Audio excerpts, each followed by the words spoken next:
Imagine standing in a crowd, waiting to catch a glimpse of the president. You wave, you smile. Then, a gunshot. Panic erupts. People scream. And in that instant, history changes.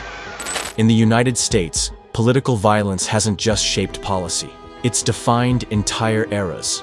Assassinations and attempted assassinations have claimed the lives of presidents, civil rights leaders, and reformers. Some were the result of personal obsessions. Others were rooted in radical ideologies or calculated political motives. From Abraham Lincoln to the threats of today, this is the real history of assassination in America. It was Good Friday, April 14th, 1865. The Civil War was finally ending. President Lincoln had just won a second term, and the Union was on the brink of victory. That night, Lincoln attended a play at Ford's Theater in Washington, D.C. At around 10:15 p.m., John Wilkes Booth, a 26-year-old actor and Confederate sympathizer, entered the president's private box and shot him in the back of the head with a .44 caliber Derringer pistol. Booth leapt from the balcony, breaking his leg upon landing, and escaped into the night. But he wasn't working alone. His plot included simultaneous attacks on Vice President Andrew Johnson and Secretary of State William Seward. Seward survived a brutal knife attack, but Johnson's would-be assassin lost his nerve. Lincoln died the next morning, becoming the first U.S. president to be assassinated. The nation plunged into mourning. Booth was hunted down and killed 12 days later in a Virginia barn. 8 co-conspirators were arrested. 4 were hanged.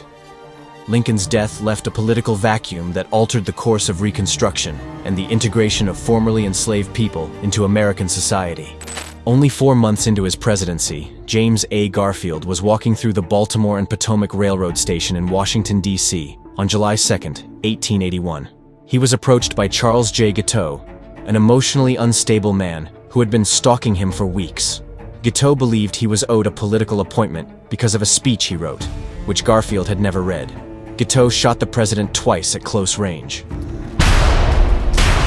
One bullet grazed Garfield's arm. The other lodged in his back near his spine. What followed was a medical disaster. Doctors repeatedly probed the wound with unsterilized instruments, searching for the bullet. Their efforts caused infections that ultimately led to Garfield's death 80 days later, on September 19, 1881. An autopsy later revealed that the bullet had missed vital organs and could have been easily removed with modern surgical techniques. Guiteau was convicted and hanged in 1882.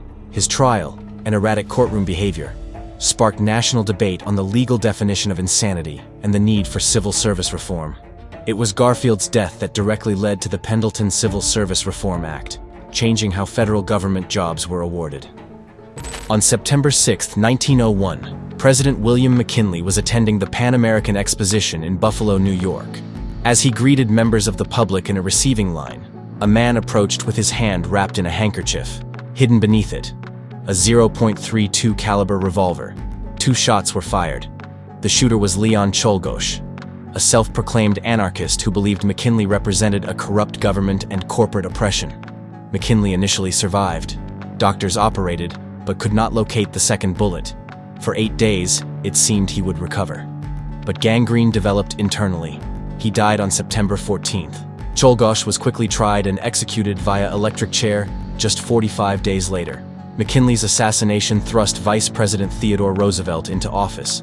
It marked a turning point in U.S. domestic policy, ushering in aggressive anti-anarchist laws and intensifying scrutiny of immigrant communities. Dallas, Texas, November 22, 1963. President John F. Kennedy was riding in an open-top limousine with First Lady Jacqueline Kennedy. At 12:30 p.m., 3 shots rang out from the Texas School Book Depository. Kennedy was struck twice, once in the upper back and once in the head. He was pronounced dead just 30 minutes later. Lee Harvey Oswald was arrested shortly after the shooting. But before he could stand trial, he was murdered on live television by nightclub owner Jack Ruby. The Warren Commission concluded that Oswald acted alone, but the case has never rested. Alternative theories have implicated the CIA, the Mafia, anti-Castro Cubans, and even Lyndon B. Johnson. The Zapruder film, a 26-second home movie, became one of the most studied video clips in history. It's also considered the moment when America lost its post-war innocence. Kennedy's assassination triggered sweeping changes to presidential security. The whole complexion of presidential security has grown from something that seemed quite informal at the time, although it had its formalities, to now that it's a huge, small industry. In 1968, two of America's most hopeful voices were silenced. April 4th, Memphis, Tennessee. Civil rights leader Dr. Martin Luther King Jr. was shot while standing on the balcony of the Lorraine Motel. He had come to support a sanitation workers' strike. The shooter, James Earl Ray, was captured 2 months later in London. He confessed, then later recanted, claiming he was set up.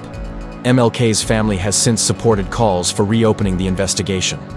Just 2 months later, June 5th, Senator Robert F. Kennedy, former U.S. Attorney General and brother to JFK, was assassinated in the kitchen of the Ambassador Hotel in Los Angeles. His killer, Sirhan Sirhan, a Palestinian immigrant, claimed RFK's support for Israel prompted the attack. RFK had just won the California Democratic primary and was a frontrunner for the presidency. His death marked a devastating blow to a country already reeling from war, riots, and racial unrest. Some presidents didn't die, but they came terrifyingly close. Theodore Roosevelt was shot in 1912 by a saloon keeper while running for a third term as a progressive candidate. The bullet pierced his chest, but a folded speech in his pocket slowed it down. Roosevelt finished his 90-minute speech before seeking medical help. In 1981, Ronald Reagan was shot by John Hinckley Jr., who wanted to impress actress Jodie Foster. A bullet ricocheted off the limo and punctured Reagan's lung. He survived after hours of emergency surgery. That event reshaped presidential security and exposed gaps in how America handles mental illness and gun access. Assassination threats in America didn't end in the 20th century. They've only evolved. In 2022, a man was arrested near Supreme Court Justice Brett Kavanaugh's home. He carried a gun, zip ties, and tactical gear, claiming he wanted to stop the overturning of Roe v. Wade. In 2023, Donald Trump became the target of multiple plots, including intercepted explosive packages and online death threats coordinated through extremist forums. The FBI investigates thousands of political threats annually. Many are fueled by misinformation, political polarization, and the radicalizing effect of social media.